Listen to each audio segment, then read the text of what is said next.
सत्ता बेईमान, शहीद होते जवान। प्रधानमंत्री मोदी जब विपक्ष में थे तब राष्ट्रीय सुरक्षा के लिए बड़ी बड़ी बातें करते थे, लेकिन जब से सत्ता में आए हैं तब से वे राष्ट्र की सुरक्षा करने में पूरी तरह नाकाम साबित हुए हैं। और न केवल नाकाम साबित हुए हैं बल्कि देश की सुरक्षा के मसलों पर नजरें चुराने लगे हैं। प्रधानमंत्री का काम देश की सुरक्षा करना भी होता है, लेकिन नरेंद्र मोदी ने सिर्फ सत्ता और अपनी पार्टी के लिए प्रचार को ही सब कुछ मान लिया है। 2014 में मोदी सरकार के आने के बाद से देश के जवानों की शहादत थमने का नाम नहीं ले रही है।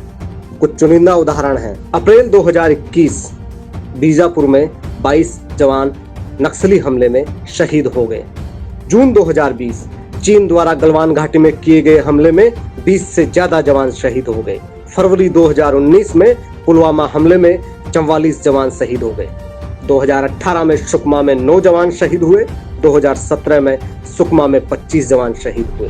2016 में उरी हमले में जम्मू कश्मीर में 17 जवान शहीद हो गए। 2016 में बारामूला में 1 जवान शहीद हुआ। 2016 में नगरोटा में 7 जवान शहीद हुए। 2016 में ही पठानकोट हमले में 5 जवान शहीद हो गए थे। 2014 में मोदी सरकार के सत्ता में आते ही मोहरा आर्मी हमले में 11 जवान शहीद हुए। कुछ हमलों में और चुनाव में बहुत ही नजदीकी है। अब ये संयोग है या कोई प्रयोग, लेकिन जो सच है वो सच है।